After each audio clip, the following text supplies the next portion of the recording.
Hi, I'm Michael Zener. We've got a great show ahead of you tonight, but first, we turned our cameras on kids across the country and asked them what food and the culinary experience means to them. Let's watch. 1, 2, 3, 4, action!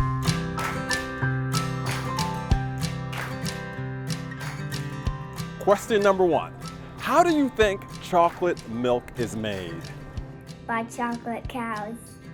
You gotta go to Dunkin' Donuts and bring chocolate and cow milk there so they can mix it all together with a donut. What do you think they put in sushi?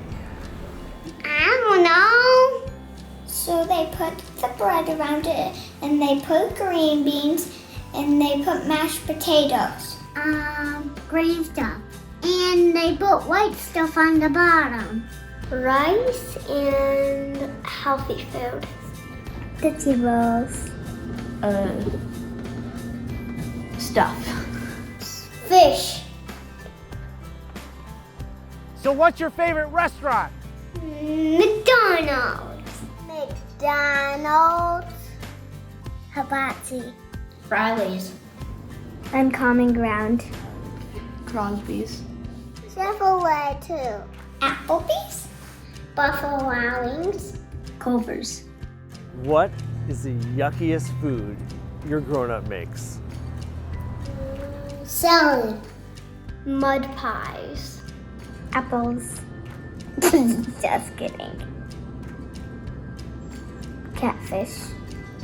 Chicken on hot sauce. I like chicken with no hot sauce on it. Lasagna. Lasagna. If you could invite any famous person over for dinner except me, who would that be? I would invite Hannah Montana. I would invite Lady Gaga. Elsa. Elsa? Princess Anna. Baker Mayfield. Steph Curry. Taylor Swift. Taylor Swift, maybe? Unspeakable. Of course. The person that works from AFE, America's Homemade Finance Videos. I would not invite John Wilkes Booth because he was not nice to Abraham Lincoln. If you could only eat broccoli or Brussels sprouts for the entire year, which one would you choose? Broccoli, broccoli, broccoli, broccoli, broccoli, Broccoli. broccoli. Broccoli. Do you like broccoli? No, I don't like broccoli. Don't give me Brussels sprouts. I don't like that food. It's really yucky for me. Neither. We can't all love broccoli or Brussels sprouts, but that's okay. You're going to love what we have here tonight. And I want to thank you for joining the American Cancer Society's Taste of Hope 2020 Home Edition.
Hi, I'm Michael Zener, the Executive Director for the American Cancer Society here in Illinois, and welcome to Morgan Manufacturing.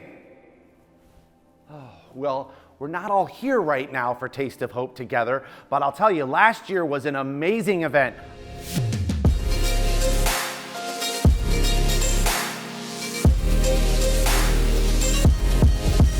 Hundreds of people, so many tasting stations. I ate more food last year, I'm still on the diet.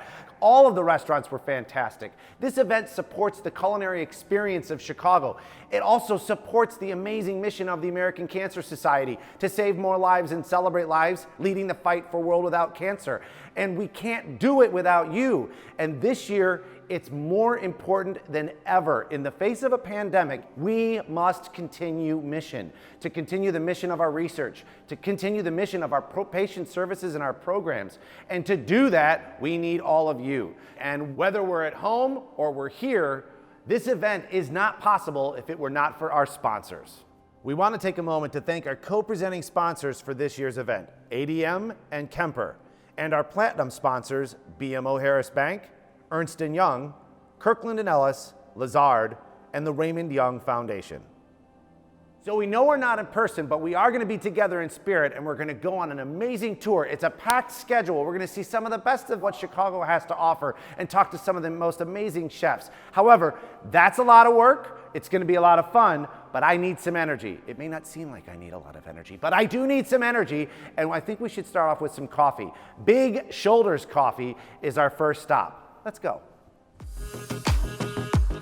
Welcome to Big Shoulders. What's up? Hey, Good to see you. this is where our primary roasting works. I want to walk us to our roasters, where all the magic happens.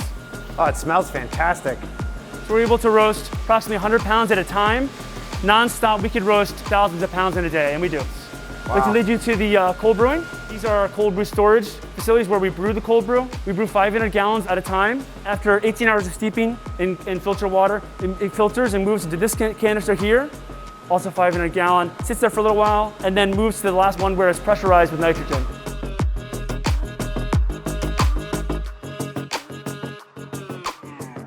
How has the pandemic affected you guys in this business? Tremendously. The hospitality business, as you can imagine, hotels, restaurants, has really had a hard time. That's a big part of our business. However, between our cafes and grocery, we've been able to push through it and done pretty well. We've actually grown in the region with grocery. These are our standard 12-ounce bags.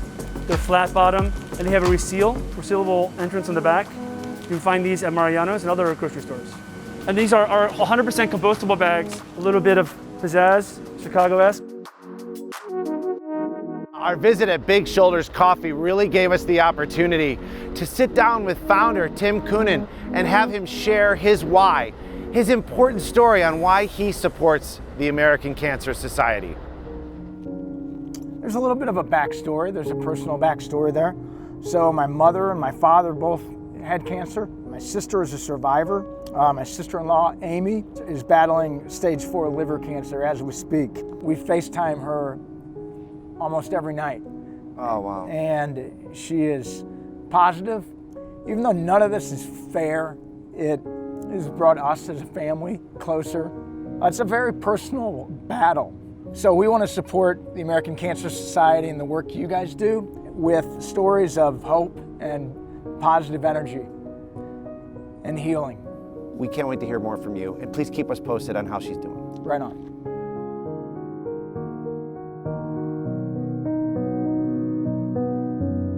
So when I was serving in the Navy on an aircraft carrier, they used to pour us it's called a cup of joe. Basically, it's a cup of tar. It was terrible for coffee. So I loaded it up with cream and sugar, and it made it somewhat tolerable. However, this coffee I just had at Big Shoulders, fantastic. They handed me a dark cup, nothing added in it. It was delicious. I'm definitely bringing it home and having it for myself at my house. And you can get it too at your local grocery store.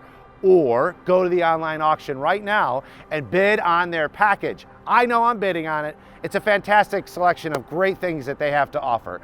So now that we're caffeinated, I have energy, let's go get some food and go to the next stop.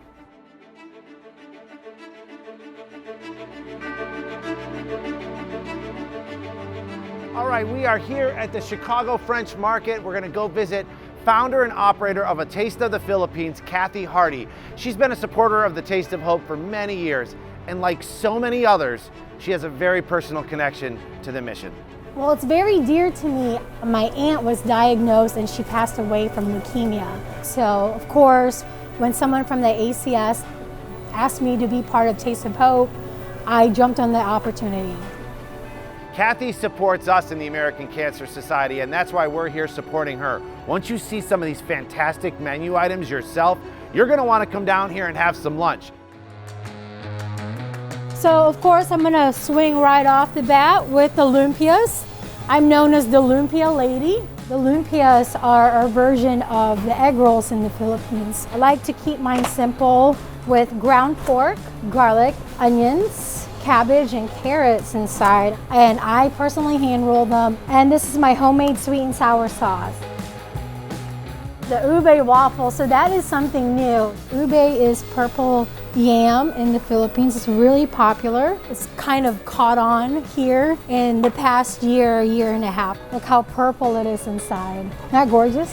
This is our special syrup, and the little white things right there, they're macapuno, so they're young coconut. And it gives it that extra texture when we pour over it. Up next, we have a classic dish. It's called pancit. This is actually one of our popular dishes, alongside with the lumpias and chicken adobo. So the chicken adobo is probably one of the most well-known dishes in the Philippines. I serve it with the bone in. It just gives it an extra flavor. This is the ube donuts right here, and what makes this special is it's baked instead of fried, so it's almost like guilt-free. I bake them every morning fresh, and then right before I serve them, I air fry them for like a minute, so it gives it that extra freshness. There is so much food to eat. I'm starving, but I can't eat all of this by myself. So I brought in a special guest, Victoria de la Huerga. She is the co-chair for the Taste of Hope Executive Leadership Committee. She has a passion not only for the food industry, but a passion for serving this mission. So I couldn't think of anyone more perfect to sit down with me and enjoy this meal. Both my mother, her sister, and my brother have all fought cancer. That's what really brought me to ACS, was just the fact that it's personally touched my family. And I've spent my whole career in the food industry, and when I heard about Taste of Hope, I was excited to get involved because it takes something that I'm really passionate about, which is food and the food industry, and pairing it with a cause that means something to me. Victoria, we have to thank you. We thank you for all the impact that you've helped drive thus far, and we know that this year is going to be special as well. So on behalf of the society, we're grateful for your time and your treasure and your talent. So I'm just really excited to be part of something so amazing. But what do we have here? Like, when do we get to eat? So Victoria and I got a chance to eat a ton of the amazing items on the menu. I might have gotten a little creative and developed a mashup, so to speak, that's not on the Taste of the Philippines menu yet.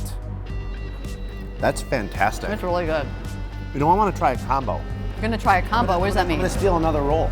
And what are you comboing? I'm gonna roll that into the waffle. So this is the Filipino version of chicken and waffles.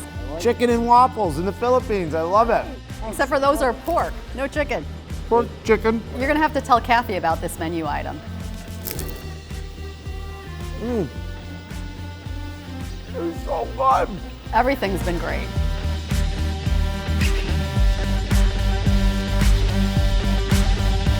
I haven't heard back yet if my new creation has hit their menu, but Kathy, I'm sure will get back to me. Look, this was an amazing experience. So I really entice you to come out here and check it out. Before you guys go on to your next stop though, I want to take a pause and let's listen to our first mission speaker, Brian Mita.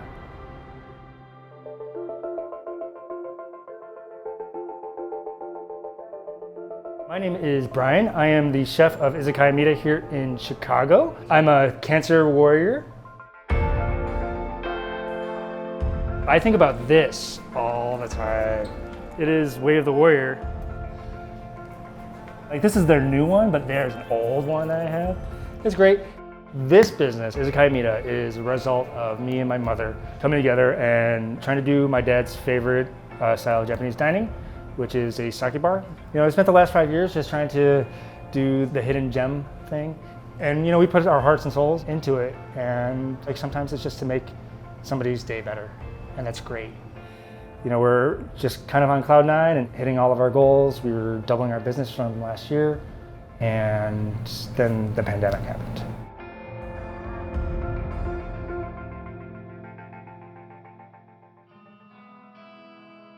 I was diagnosed with stage 3 colon cancer in June of 2018. Went through a first round of chemo, and toward the end of the chemo, it actually metastasized this past December. And then when I went back in May, after the hospitals reopened up, I was diagnosed with stage 4 cancer.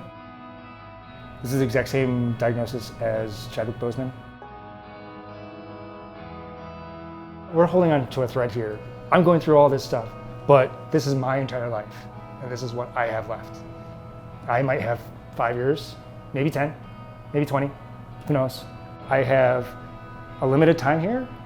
My life is punctuated, and I gotta give what I can give.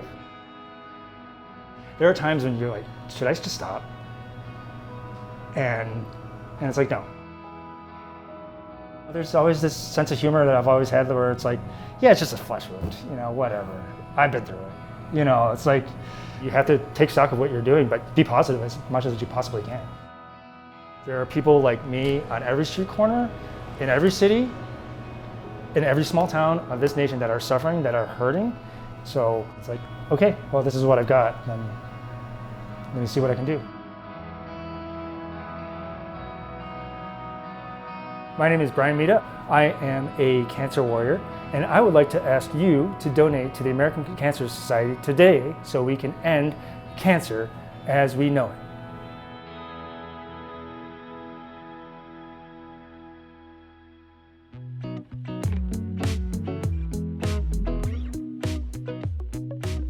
This is the good stuff. The triple pork fried rice, our famous orange chicken. I'm so hungry. This is the best pork fried rice in the world. Game on. Big steak. For this stop on the tour, we're at the amazing Tao, where I was able to enjoy the best pork fried rice in the world. And we're joined today by Adam Gewantner, who's the managing partner at Tao, and Jeff Liljeberg from JLL, who's been with this event since the very beginning. This is our 7th year, and I've been involved in this event since its infancy. I think it allows me to get personally involved and kind of put my personal stamp around what American Cancer Society is doing to accomplish the mission. While Jeff has been involved with this event for many years, Adam has joined more recently, but his involvement has been so inspiring.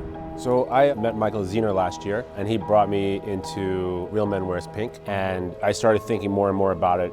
My father had cancer and unfortunately has passed. My mother is going to spend the rest of her life battling cancer. So I said if I was going to go into this Real Men Wears Pink campaign, then I'm going to go all in and throw everything I have behind supporting the mission and hoping to educate and get everybody to rally around a great cause like this. To Adam and to Jeff, on behalf of ACS and everyone who is a survivor or anyone who will in the future have to battle this disease, I want to say thank you for what you're doing, because you guys make all the difference. Jeff and I were able to sample some amazing food here at Tao, and my love for the pork fried rice is well documented, but I was really intrigued to hear what Jeff really enjoyed. This is difficult, but I'm going to have to say the chicken gyozo is #1. I love the spiciness. I love anything that has a little bit of jalapeno in it. It really accents the taste. And I think it's phenomenal. So that's my favorite. I'm a restaurant aficionado and a food aficionado. And consistent with my prediction, triple pork fried rice is the best on the planet. But I will say this, the lobster wontons are amazing. So they are contenders for the title.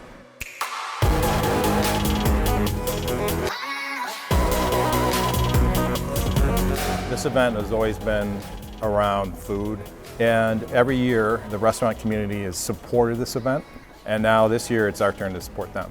As Adam knows, I think I've eaten here, what, 3 times in the last week or so? I wasn't going to mention how many times it's been, but we're honored to have you on a regular basis. Hey, we support those who support us. 100%. So, thank you. I really do feel it's important that we support the restaurants that have supported the American Cancer Society. That's why I'm going to ask you guys to come out and support TAO. And I really want to thank Adam and the entire TAO team and Jeff for being such great supporters of the American Cancer Society for such a long time. We appreciate you. I say this to people a lot, and I think they think it's weird, but I think the best thing that ever happened to me in my life, short of marrying my wife, is getting sick. So bear with me with this story here. I hurt my back at work, and one of our guests that has been coming into our restaurants for a decade at this point is an orthopedic surgeon. So I went in and I had the surgery done. Really easy peasy, no big deal. On the recovery side of it, he suggested, you know what, you should probably start doing more strength training exercise to build up your body, build up your core, like get your strength back. And I started doing, you know, your classic sort of powerlifting training. Then I told my doctor, doing that strength training thing you told me to do, you know, I'm doing this powerlifting thing, and he went, whoa, that's not what I meant. Out of caution, he said, why don't you come back into the office and we're just going to do a follow-up set of imaging just to make sure that this surgery was successful, but also that you aren't damaging something else in the wake of this. Had a set of images done. He called me back and he said, well, you know, here's the good news. Everything looks like it was better than it ever was, so that's excellent. But in one of the images that I'm taking of your back, I can see your right kidney, and it doesn't look right. So he shares the images with his other doctor friend, who's a urologist, and then I get a call a couple days later saying, I think you need to come into the office. There's definitely something on your kidney. So I go in and I meet with the doctor, and he says, it looks like you have something called a Bosniak cyst. We don't think anything scary going on here. We're just gonna monitor it. We'll look at it again in 6 months. Somehow, some way, it slipped through the cracks at the office, and I never went back in for the 6-month checkup to get it looked at again. So I'm approaching the 1-year mark from when I first spoke to him, and my wife and I are actually on vacation in New Zealand. And while we're there, I start getting this weird pain in my kidney. First day back in the States, I went in for my appointment to get the imaging done, and I'm leaving the doctor's office, and I don't quite get back to my car before I get a call from the doctor. And he said, I think you need to call your wife, and then the two of you need to come back to my office. And they said, you know, we're gonna have to operate on this. This has all the hallmarks of renal cancer. Funny enough, I said, well, I'm really busy right now. I got a lot of stuff going on. And they said, you have 10 days, like 10 days to figure it out, you know, get your life in order. Once they took my kidney out and they biopsied it, they believed that I had about 15 days before it was set to rupture. So somehow, some way, this bundle of dynamite with a timer on it got taken out of my body and thrown out right before it exploded.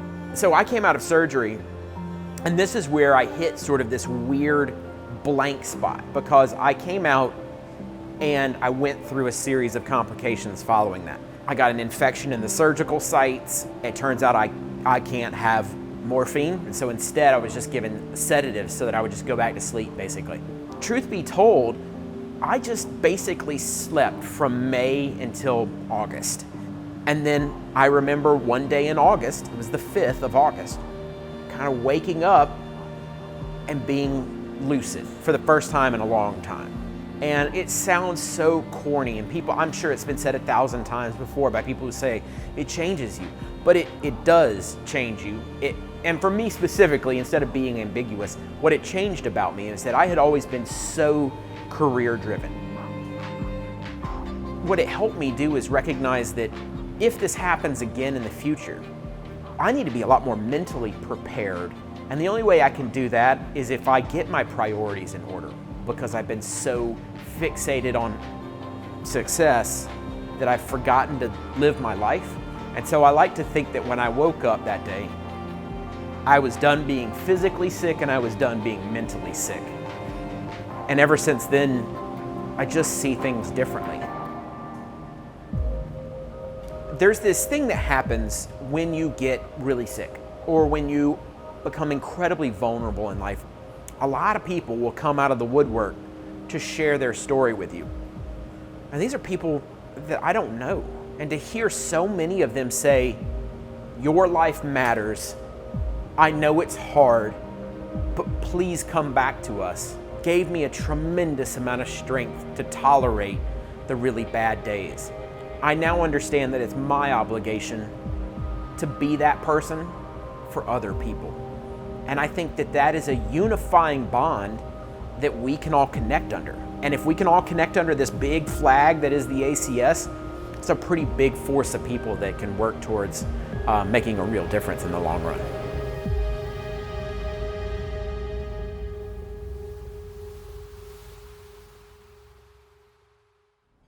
For this stop of the tour, we're here in the heart of West Loop at Fermento's Italian, and we're sure to not leave hungry. Let's go grab some food, guys. So you see the menu here, we've got it laid out, starters, salads, pastas, and then into entrees and stuffs off the wood-grilled fire. A couple of the starters that are my favorite. The meatballs, obviously known as meatballs, very classic, popular dish. The mussels, just added to the menu about a week ago. It's got some sweet vermouth in there, grilled sourdough, pancetta crema, so that's really good. My favorite salads are Caesar salad. It's got white boquerones on top from Spain. Getting into the pastas, we've got our canestri. Now that it's getting a little colder out, heavy, warm red sauce with your canestri noodle, similar to a rigatoni. If you look at the steaks and chops, obviously can't go wrong with the lamb. It's from a little farm about 50 miles north in Wisconsin. And then into the entrees, my personal favorite, scallops. All right, Chef, we gotta have that lamb. It looks absolutely amazing. Sure. And those scallops are mouth-watering. We gotta have some of those as well. Thanks so much. Great combo. How about let's go with your recommendation to Caesar there. My favorite. And then with respect to pastas, let's go with the canestri. Great choices for sure. So for the past 4 years, Fermento's has been a very trusted partner for the Taste of Hope event for the American Cancer Society. And I just want to say thank you to Fermento's, because we know that it takes a lot of time, a lot of talent, a lot of resources to make sure that this is an incredible world-class experience for all of us. So thank you to Fermento's in this challenging year to come on board again and to be an incredible partner in the fight against cancer. First here is our Caesar salad. You can see the white boquerones. Here's our mussels. Love mussels. This is our canestri with pork neck gravy. Got our lamb chops from Pin Oak Farms up in Wisconsin, and then our U10 scallops. Hope you guys are hungry. Cheers, Chef. Thank you guys. Thank you so much. I was very fortunate to have an incredible meal experience with my friend Ray Young. I've never met someone who's more passionate about the cause of cancer, and that's why he is such an incredible partner to the American Cancer Society.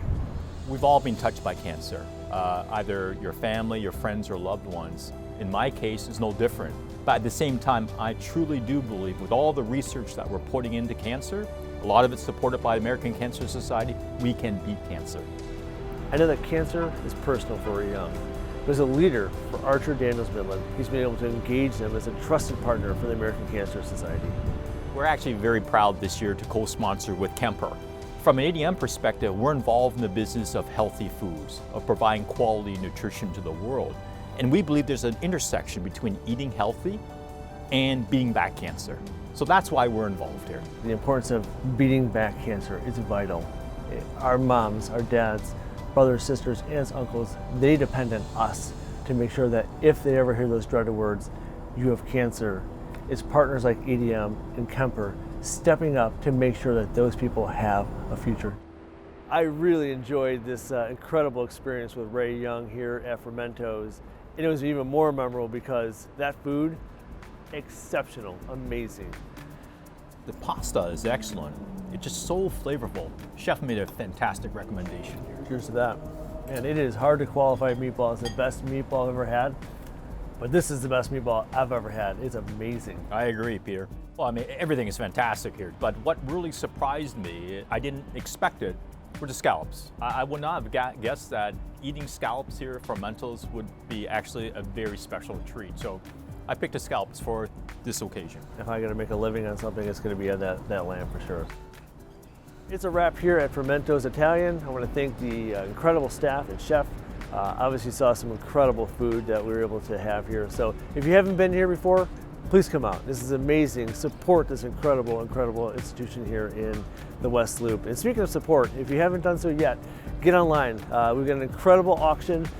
Start bidding away and really support the cause of the American Cancer Society.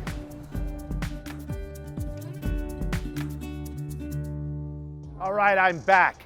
I may or may have not needed a nap after that last meal. That was so good. Wayne and Peter, thanks so much for picking up the slack.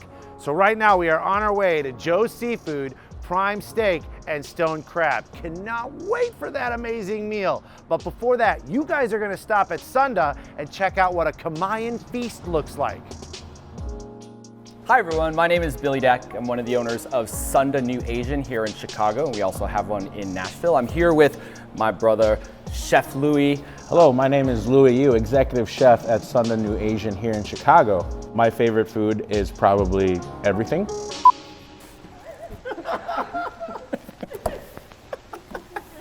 This should make the bloopers. Sorry. I'll eat anything pretty much, and I love to show you what we have going on here today. We have this great meal that we grew up on called Kamayan. We usually start with rice, that's usually the base layer of it, and then followed by all the different kinds of ingredients and meats, fruits, vegetables, all that stuff. Traditionally, we would build a 30-foot table lined with this banana leaf and the rice as the platform of what we would build on. And the chefs would come, as Chef Louis is doing here, and parade these amazing items from all over Southeast Asia, which is what Sunda celebrates. And then, as Chef Louis said, we would all dig in with our hands. This is the epitome of a communal dish.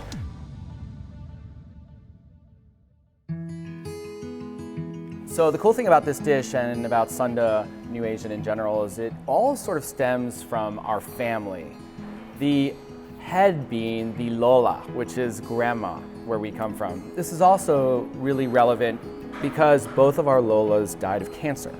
My Lola raised me, and obviously your Lola had a huge influence on you, and we try to carry that through with everything that we do. Our food tells the story of bringing together family and community and really tells a story of culture and bonds and strength, not just at Sunda, but really everything that we're doing today. Us, you, the American Cancer Society, bringing us all together. So there's a couple reasons why we love the American Cancer Society, and we've been celebrating and supporting them for a very long time. One reason, obviously, because of the depth of the work that they do all over the place and the impact that they have in fighting cancer. And anybody from anywhere with any sort of background can figure out a way to jump in, and the American Cancer Society group will help facilitate that. And they did with us years ago, and thankfully that's what's kept us going. You can be a part of that, and the results would be amazing. Less people would go through some of the things that we did, and that's why we're here. I've never met your grandma, and I'm sure she was a very, very lovely person. She's very similar to my grandma, and she taught my mom to cook, and she taught me to cook, so it's kind of like a passed down thing, so I'm pretty much living her legacy. And we all are with these meals right here, and I'm so excited to get into this thing. Chef Louis is super bummed that he is not able to cook for you tonight, but I will step in and help eat this on all of our behalf. No, it is really painful to not be with you in person, but it's wonderful to be connected to you, and we hope that you'll join us in donating, supporting, just helping the American Cancer Society do what they do best. Oh my God. When you're halfway through the confit pork shank, make sure to take one green bean to make it all healthy, all over again. This will let me sleep better at night, knowing I had my greens. Burning today. calories, and you're doing the right thing. I apologize for talking while I'm chewing, because my grandma probably would have smacked me in the back of my head already, so.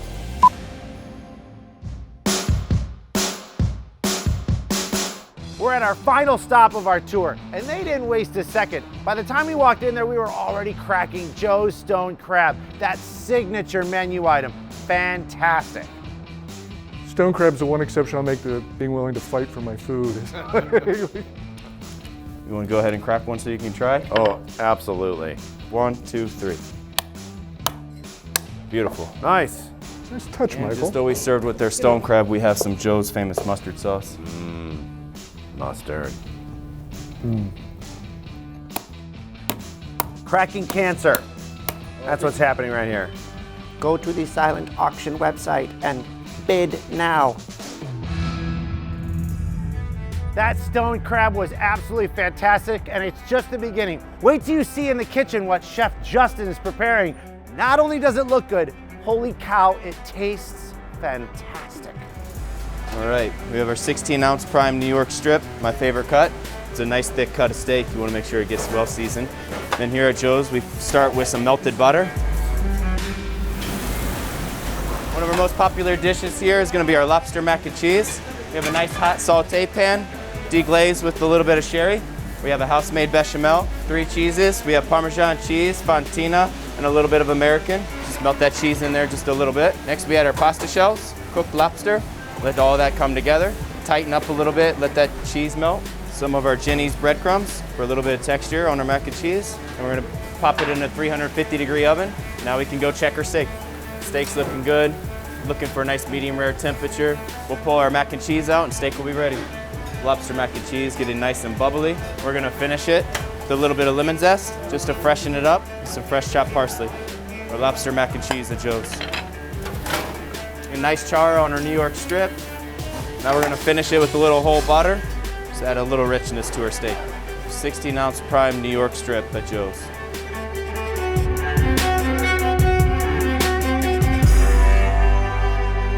After preparing that amazing spread, Chef Justin stopped for a moment to share his personal connection with cancer and why it's so important that he supports the Taste of Hope and the American Cancer Society. My mother is a survivor of ovarian cancer. She's 2 years free of cancer, so as everybody gets that shock of news, didn't really know how to handle it, but she went to Ohio State University, got some great treatment, and has been cancer-free for about 2 years. So any chance Joe's and myself can do anything with cancer research and helping out, we're always here to help. I was able to sit down and enjoy this meal with my great friend Tom Evans, a cancer survivor who sits on our Illinois area board and works for Kemper, who is a co-presenting sponsor of the event. If I was going to distill it down to its essence, cancer sucks. Hashtag that right now. I'm a cancer survivor, and I'm just a big believer in the ACS mission to fight cancer of all types. And one of the reasons why Kemper is behind ACS so strongly is the fact that it takes on all cancers. There are other organizations that are targeted at specific types of cancer. ACS is taking them all on. Tom Evans and Kemper, thank you so much for your dedication and support of our event. And speaking of support, our restaurant partners need us now more than ever. And nobody understands that better than our final mission speaker, Kevin Boehm.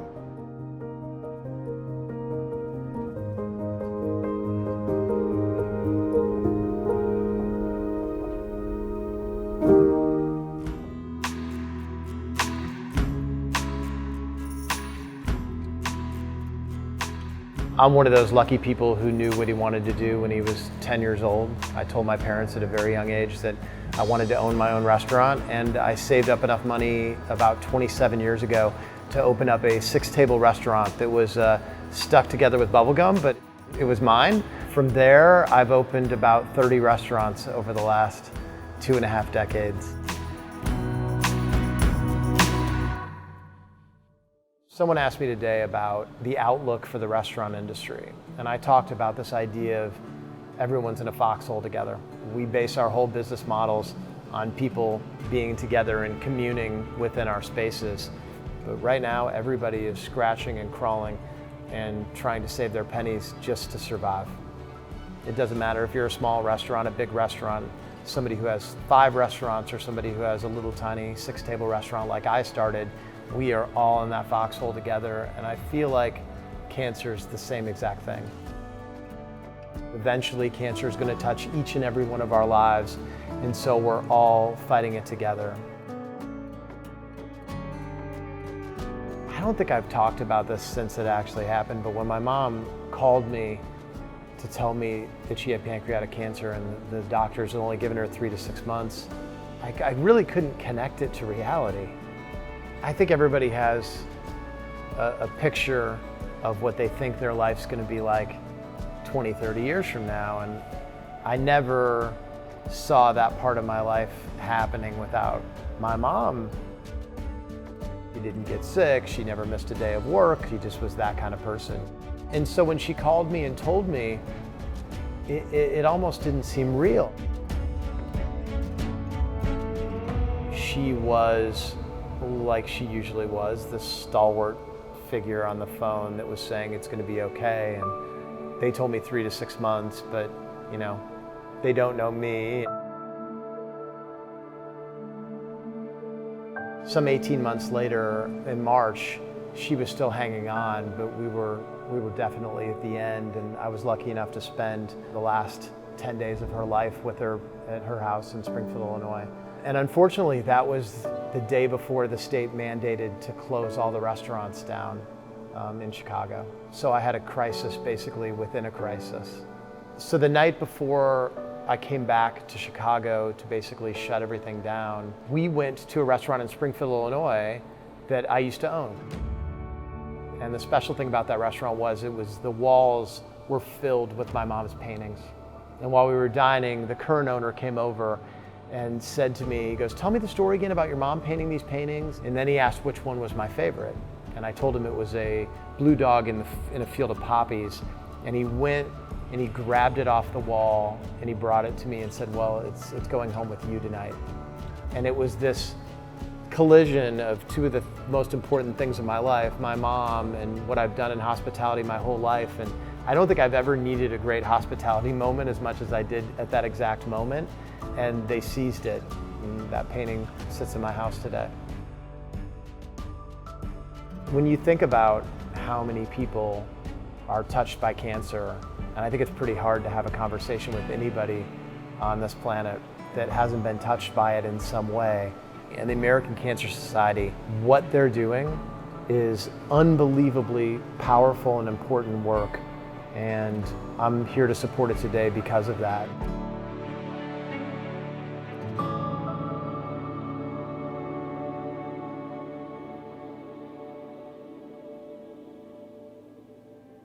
So we're continuing mission. We're continuing mission for the Taste of Hope in 2020 because of our corporate partners, our sponsors, our volunteers, everybody involved, you at home, continuing to make donations and bidding on those silent auction items. I know there's plenty out there for you guys, so keep going. Cannot say enough of thanks to all of our restaurant partners in this amazing city. I guarantee you, they are grateful for each and every one of you for supporting them during this time. Look, stay safe this winter. I've got to find my car somewhere. I saw it on the street and it's being towed and I've got to go locate that. No! We're on a mission. We're on a mission to save more lives, celebrate lives, and lead the fight for a world without cancer. In this great city, we've got to support our restaurant partners, we've got to support each other, and we thank you very much. On behalf of all of us at the American Cancer Society, have a safe winter, and we will see you next year.